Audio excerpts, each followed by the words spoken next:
Hey, parents, ever feel like you're walking on eggshells when your little one is on the verge of a meltdown? We've all been there. A tiny trigger can lead to a huge explosion, leaving everyone feeling stressed and helpless. But what if I told you that the right words could be your superpower in these moments? Today, we're diving into some incredibly powerful, yet simple, phrases and techniques to help calm an angry child. These aren't magic spells, but they are research-backed ways to connect with your child, validate their feelings, and guide them back to a state of calm. Stick around, because mastering these can transform your home from a battleground into a safe haven. First up, the most crucial step: acknowledge their feelings. Imagine you're upset and someone just tells you to calm down. It doesn't work, right? It often makes things worse. Instead, try saying, "I see that you're feeling really upset right now." This simple sentence works wonders. It tells your child, "I see you. Your feelings are real, and I'm not dismissing them." By validating their emotion without judgment, you're opening the door to communication instead of slamming it shut. You're not agreeing with their behavior, but you're acknowledging the big feeling behind it. This is the foundation for everything else that follows. It helps them feel seen and understood, which is often what they need most in that heated moment. Next, offering support. Show them they're not alone. Say, "I'm here to help you calm down. Let's work on this together." This phrase shifts the dynamic from you versus them to you and them versus the problem, which is the big, overwhelming feeling of anger. It's a powerful message of teamwork and support. You're their anchor in a stormy sea of emotions.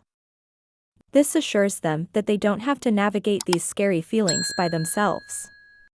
It reinforces your role as a safe person they can turn to, building trust and strengthening your bond. Remember, children are still learning to manage their emotions, and knowing they have a co-pilot makes the journey a lot less frightening for them. Now for an in-the-moment technique: deep breathing. It sounds cliché, but it's backed by science. When we're angry, our heart rate and breathing speed up. Slowing our breath sends a signal to our brain to calm down. So, get down on their level and say, "Let's take a deep breath together." Inhale through your nose, and exhale slowly through your mouth. You can make it a game, like you're smelling a flower and then blowing out a candle. Doing it with them is key. It models the behavior and makes it a shared activity, not a command. Just a few of these deep breaths can physically de-escalate their anger and bring their body out of that fight or flight mode. Sometimes, the best strategy is a strategic retreat. If they're stuck in an anger loop, try distraction and refocusing. Ask, "Would you like to take a break and do something else for a few minutes?" This isn't about ignoring the problem, it's about hitting the pause button.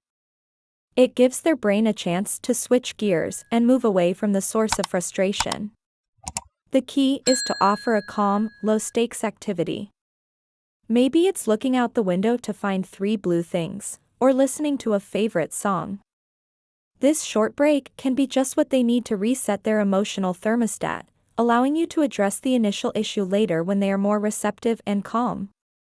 When emotions are high, a child's sense of security can feel shaken.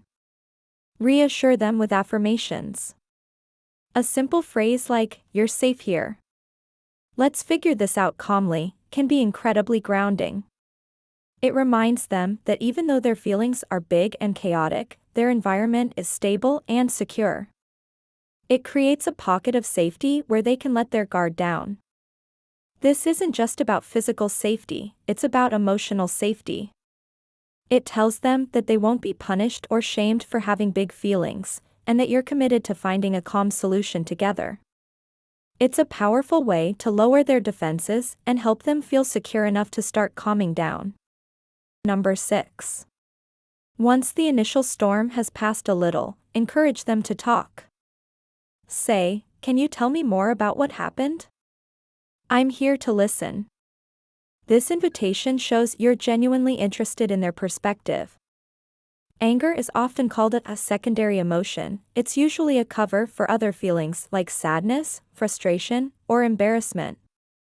By encouraging them to verbalize what's going on, you help them uncover the root cause. When you listen without interrupting or immediately trying to solve the problem, you give them the space they need to process their experience. This also teaches them a valuable life skill, using their words to express their feelings instead of acting them out. Number 7. Offering choices. Let's also empower them with choices. When a child feels out of control, giving them a small sense of agency can be very effective. Ask, would you like to draw or write about how you're feeling? Or, do you want a hug, or would you prefer some quiet time in your cozy corner? Offering two simple, acceptable options helps them regain a sense of control over their situation. For many kids, expressing emotions through creative outlets like drawing can be easier and less direct than talking. It's a therapeutic way for them to process what's happening inside, turning a moment of chaos into an opportunity for self-expression and understanding. Finally, physical release of tension. Don't forget the physical side of anger. Emotions live in our bodies. Offer a safe way to release that physical tension. You could say, let's squeeze this stress ball together. It can help release some of that anger. Or suggest punching a pillow, ripping up old newspapers, or doing some vigorous stomping in a designated spot. These activities provide a physical outlet for their frustration that is safe and non-destructive. Engaging in a physical release together normalizes the need to get that energy out and teaches them constructive ways to manage the physical symptoms of anger, instead of hitting or throwing things. So there you have it. 8 powerful approaches to help your child navigate their anger. It's about connection, not correction. By acknowledging their feelings, offering support, and guiding them with these simple tools, you're not just stopping a tantrum, you're teaching them emotional intelligence that will last a lifetime. Try them out and let us know how it goes in the comments. Thanks for watching, and don't forget to subscribe for more parenting tips that actually work. See you next time.